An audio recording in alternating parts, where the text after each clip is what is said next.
Canadians are now witnessing the largest real estate correction in the country's history.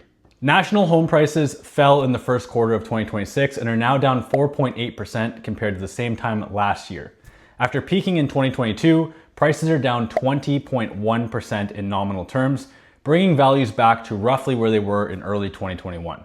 On a national level, we've never seen a correction to this magnitude. Historically, there's been two noticeable national housing corrections, but both were significantly smaller.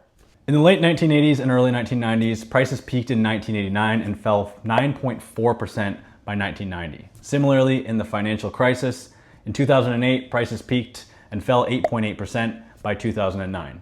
Now, in both these instances, sharp declines over just a few quarters, but neither of them compare to the magnitude of the correction that we're seeing today.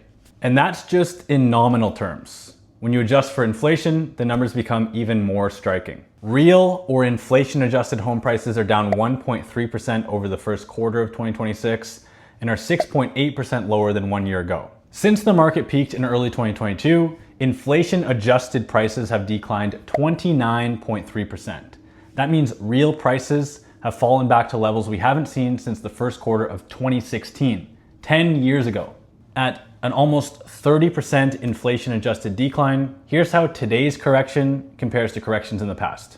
Inflation-adjusted prices in Q1 of 2008 compared to prices in Q1 of 2009 declined 9.3%.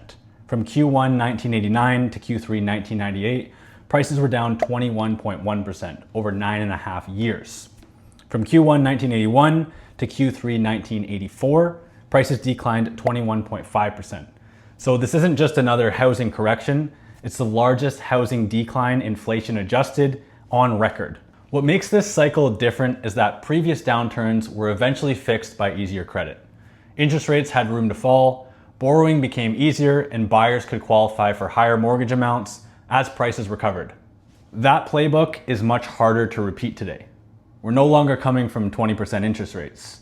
We're in a low rate environment, which means there's less room to stimulate the housing market by lowering borrowing costs. Instead, the government's using different tools, such as reducing development charges, removing the HST on new homes, and extending amortizations on some loans. Now, this will primarily affect and benefit larger developers, but it will have trickle-down effects and pass-through effects to the average single-family homebuyer. As affordability of housing continues to be a challenge, we're seeing a record number of young Canadians leave Canada's most expensive cities like Toronto and Vancouver to go somewhere more affordable in Canada or leave the country altogether.